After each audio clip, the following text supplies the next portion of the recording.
Mr. Speaker, we are nearing 4 years since we lost a jazz great.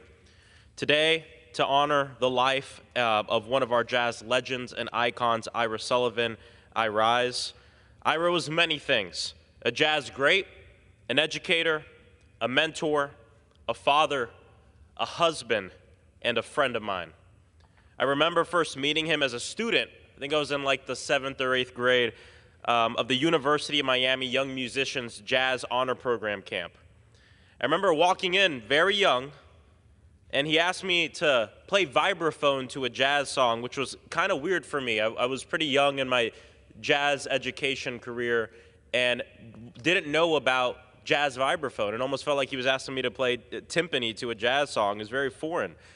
But the next day I came in and he gave me a pair of Gary Burton mallets, and he told me to give it a try. And believe it or not, I was still very confused, but either way, that decision and that gift he gave me changed my life forever.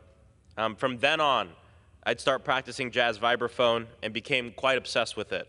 Stopped auditioning on the drum set at my school and started auditioning to be a jazz vibraphonist. And years passed. Ira would always invite me to go back to perform with him in whatever the new class was at the University of Miami for the summer camp.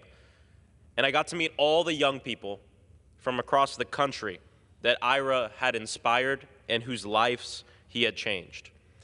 Ira Sullivan achieved technical skills not achieved by many, a multi-instrumentalist in the truest sense of the word, fluently being able to play trumpet, saxophone, flute, and other instruments.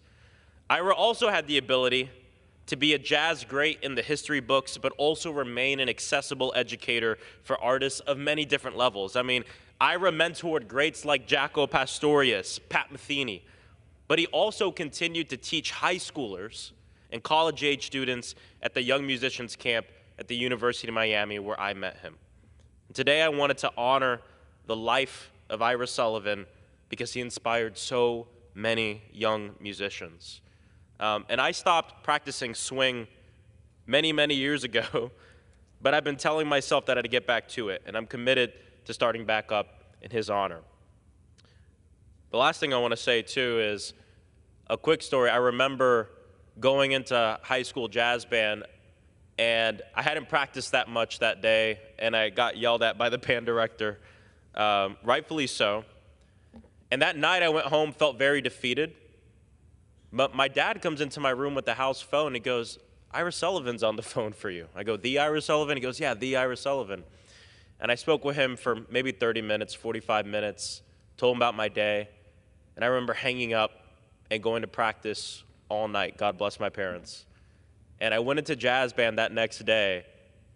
Not only was I able to play the song proficiently, but I did it with so much passion, some of the most passion I've ever played with before.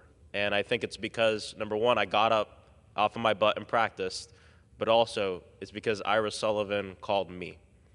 So, long live Ira Sullivan, jazz great, educator, friend, and mentor.